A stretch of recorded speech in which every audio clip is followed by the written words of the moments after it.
All right, guys, what's going on? Welcome back to the Everything College Football Podcast. Today I'll be doing my preview and prediction for UCLA versus Oregon.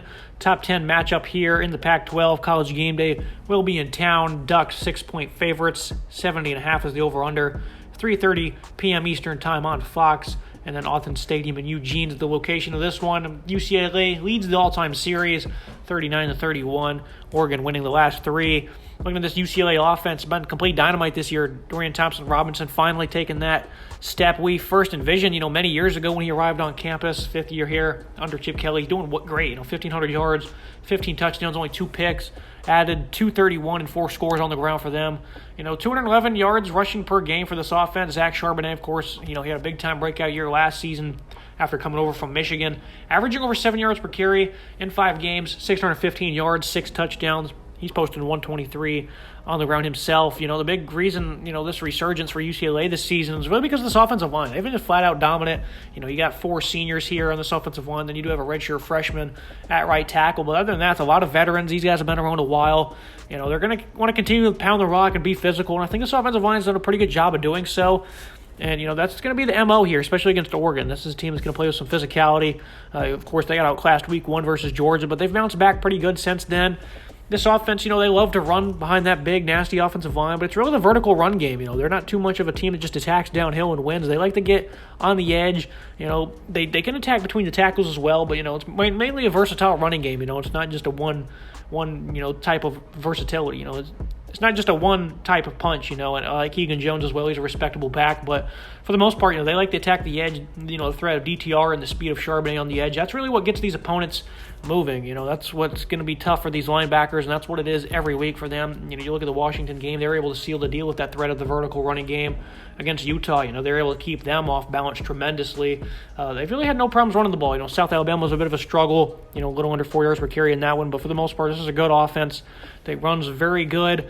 Jake Bobo and Casimir Allen, those are the only 2 pass catchers that have really did anything. Bobo, the Duke transfer, phenomenal route runner, 16 yards per catch this year, 385 and 5 touchdowns. That leads the team. Allen does have 28 receptions, which is a team high. Only 199 yards, though. He doesn't really do much with his receptions. Logan Lloyd does have 9 grabs. Michael Ezeki, he's got 149 yards. And Zach Charbonnet, of course, he has 11 receptions, which is tied for third on the team. Cam Brown, he's got 106 yards on 10 receptions, 3 touchdowns. So they have a handful of guys they spread it out to, but nobody too reliable. I'm not even sure what the status of Brown is with his health, even though he has played the last few games. So I do think he's back to full health, and he's going to start getting involved a good bit this year. Top to bottom, though, really good offensive for UCLA. They got a good quarterback who's really progressing well. Phenomenal running back, one of the nation's best. And the offensive line, they're really making those strides that we envisioned, at the beginning of the year with 4 seniors coming back. So you got to be happy if you're Chip Kelly with this off. Looking at the Oregon offense, 42 points per game. They were just completely stonewalled week 1 against Georgia, 3 points. Bo Nix, it was a struggle fest for him. 70% comp rate, though, on the year, 1,526 yards. Only 3 interceptions. 2 of them came against Georgia. He's been, flawless, really, since then. Completed 75%, 428 through the air against Washington State in a comeback victory there. 80% against Arizona. They wasn't all that great against Stanford, but, he was big time against BYU as a runner as well. He's really, starting to produce this year as a runner. Obviously, that's always been a big part of his game, but production's never really been there. 331 and 8 touchdowns. He had 3 rushing touchdowns against Arizona, 3 against BYU, and then he had 2 against Stanford. So he's really starting to pile it up on the ground for them.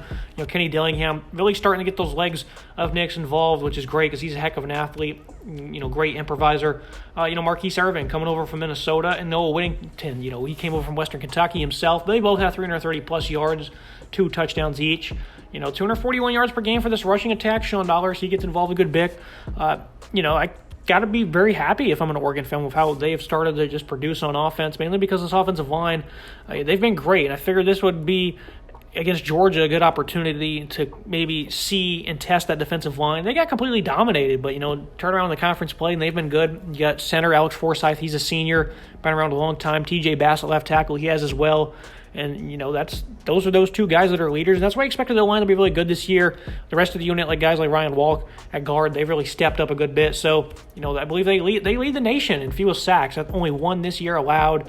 And, that probably came against Georgia, I'm not sure. But, offensive line, they were very good last year. That was obviously the big thing with Cristobal, is his offensive line was very good. You look at wide receiver, there's a lot of leftover talent at this position from that tenure or under Cristobal. Terrence Ferguson at tight end, Chris Hudson, Troy Franklin, Dante Thornton. These guys were all high-end, top 50 recruits. Chase Cota comes over from UCLA. He's got 279 yards, a touchdown, 19 receptions, second on the team in those two marks. Franklin, he leads the team, though, in almost every category. 27 grabs for 429 yards. And then Ferguson, he leads with 4 touchdowns. Versatile receiving group. Ferguson, 6'5", 255. I like his athletic ability for that size. Seven McGee, he's a versatile player. He's not been used too much this year, but he can certainly, pitch in and grab a first down or two in these big games. And, those go a long way. So, Oregon offense, they've really found their stride. They've kicked in the gear, 42 points per game here. They're clicking big time against BYU, almost 7 yards per play. And it's been like that every game since Georgia hung 70 on Eastern Washington. They've bounced back big time, scoring 40-plus points every game since. So it'd be, I wonder how that game would go against Georgia this time around. Week 1, it's not always the best time to meet defending national champions. So, just a blemish there that probably knocks them out of the playoffs. But they're battling back, top 10 right now. Oregon offense, though, top to bottom, it's a really good unit, especially if Nix can continue to play at a high level and protect the football. Looking at the UCLA defense, giving up a little under 23 points per game. This unit, they've really come a long way. I think they're playing much better than they did last year. Washington, they had almost 350 passing yards. Most of that came in the second half when they're fighting from behind. They did a good job of getting in the passing windows, though. Michael Penix had a rough first half, and that's what got them in a big hole. Utah had almost 300 yards passing. They got off the field a handful of times that really helped them out. They almost gave up 500 yards in that game on defense. The offense, though, really did so much for them. Utah could not stop them on offense, so their defense, they just had to keep everything in front of them. And, strong hands from Dalton Kincaid, Devon Vay, good play-making abilities. That's what really kept that passing attack alive. Cam Rising, his accuracy. They're really getting pieced up there. And I did expect the running game for Utah to win downhill big time, and I'd say they did. Almost 200 yards rushing. They were just pounding it on them, almost 5 yards per carry on the game. And, that's not great, because I definitely felt like Utah would bring the physicality to them on the defensive side of the ball. I thought UCLA would struggle. And I say they did a good part. They had to kind of go away from the running game because they were down in that game. But I feel like if, the defense could have did them some favors, they would have had no problem controlling the clock and, winning up front. I think Oregon, this offensive line, like I just said, it's phenomenal. It's got 2 veterans in Forsyth and Bass that are going to lead the way. So I do think that this could be a struggle area for UCLA in this game. Going on the road, they're going to have to stop the run. Grayson and Gabriel Murphy coming over from North Texas. Those have been big-time transfer.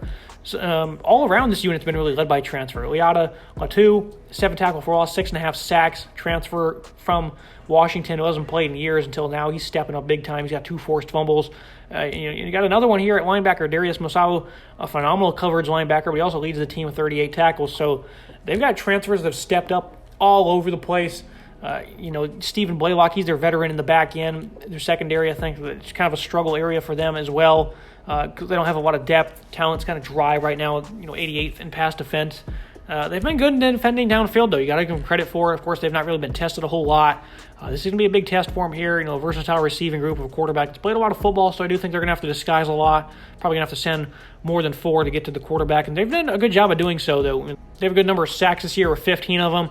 Of course, Latu, he has half of those, so Carl Jones, another guy that's gotten involved a good bit. So this is an interesting defense, another opportunity to kind of prove themselves here on the road. I do think they're going to struggle with the physicality, though, of Oregon's offensive line. In the secondary, they might have some issues covering, especially in man coverage, because those are some good playmaking pass catchers that UCLA did not see against Utah. Looking at the Oregon defense, the unit that's also kind of stepped up since that Georgia game. 28.8 points per game allowed, though. 373 yards per game. Brandon Dorless leads a pretty good, respectable offensive line. He's got 2 sacks. DJ Johnson, he stepped up. He has 4 as an outside pass rusher. This is kind of an interesting unit coming into the year. It's kind of, you didn't really know what you were going to get because you had 2 transfers in Jordan Riley and Casey Rogers. Keon Ware-Hudson, they're pretty deep in terms of depth. Mace Funa, he's not really done much this season. You really wondered where pass rush would come from, and Johnson easily gave it to him. It's about it. They've found their pass rush. 10 of those 13 sacks on the year have came over the last 3 games, so they've started to find some pass rush here, and that's important, especially against UCLA. They're going to have to do a great job of containing more than getting to the quarterback, I would say. This vertical running game, very dynamic. Justin Flo, of course, he's continues to battle health, it seems, but, when he's on the field, he's an enforcer. Noah Sewell. Jeffrey Bassa, they move him to inside linebacker, and he's really thrived this year. 27 tackles. That's second on the team. The return of Bennett Williams from a broken leg. He's got 31 stops. That leads the team. He's also a heck of a ball hawk and playmaker. 2 forced fumbles, 3 PBU. Very impressive stuff from him. Christian Gonzalez, a heck of a corner. He's got some great speed, 6'2", 201. We'll see if he can hang with Jake Bobo in this one. 5 pass breakups for him this season. So Gonzalez, he's a heck of a player. I think that's one of the areas that Oregon can kind of expose UCLA because they don't have great depth at wide receiver, but I'd say they have a pretty good secondary. Jamal Hill, he's been around a while too. Truckwest Bridges, seems like he's kind of coming into his own as well. So this is an interesting unit. They've definitely struggled, though. Don't get that wrong. This pass defense has had plenty of issues. 113th against the pass. 67% opponent completion rate allowed. That's even worse. So Oregon's secondary, they can be tested pretty much in this one with the play action, I think, but they don't have a deep group of receivers that's going to test the Ducks. So I think they might be able to be pretty good in this one if they keep things in front of them. Looking at the team comparisons, look at UCLA. I think they give the edge at quarterback to DTR. Him and Nix, they've both been around forever, it seems, but he's been here longer. And he's really starting to play big this year rather. So I'm going to give DTR the edge there. Running back, I think Oregon's a little bit deeper, but Zach Charbonnet, I think he's better than anyone Oregon has in their backfield. He's proven that by now. Wide receiver, clear edge right there. They're very deep at that position with a lot of leftover talent. Offensive line, I'm going to say it's even because both these units have been phenomenal this year. You got the 4 seniors for UCLA. You got 2 phenomenal seniors in Forsyth and Bass. Overall, they do have 3. They actually have 4 seniors on their offensive line as well. So both these units are great. They've certainly played with a lot of physicality. The defensive line, I'm going to give it to Oregon. Do like the Murphy twins. But I think Oregon, especially on the interior, is a little bit deeper. Dorless, they can line him up in a variety of different ways. So I'm going to give them the edge on the defensive line and at linebacker. Bass is stepping up alongside 2 guys that are perennial prospects in Sewell and Flo. It kind of gives them the edge there. No questions asked, even though the linebackers at UCLA have certainly stepped up. The transfers for them. Secondary, McCall even, because none of them, neither of these guys have been great against the pass. I think Oregon's got more talent with Gonzalez, Hill, and Bennett Williams, but they've been worse defending the pass than UCLA, who hasn't had too many tests. It's going to be one certainly. So I'm going to give that one even as well because, it's too hard to call really with the sample sizes we have. Look at the final analysis and the prediction. I think the keys to the game for UCLA is set the tempo early. Blitz and disguise coverage. I think the best way to get Bo Nix to turn the ball over is that's what you got to do. Put some pressure on him. Pre-snap to post-snap reads. That's one area where he really struggles. So if you can mix things up, I think they'll do a good job of winning in coverage, and they'll be able to, if he doesn't force a turnover, at least force a negative play.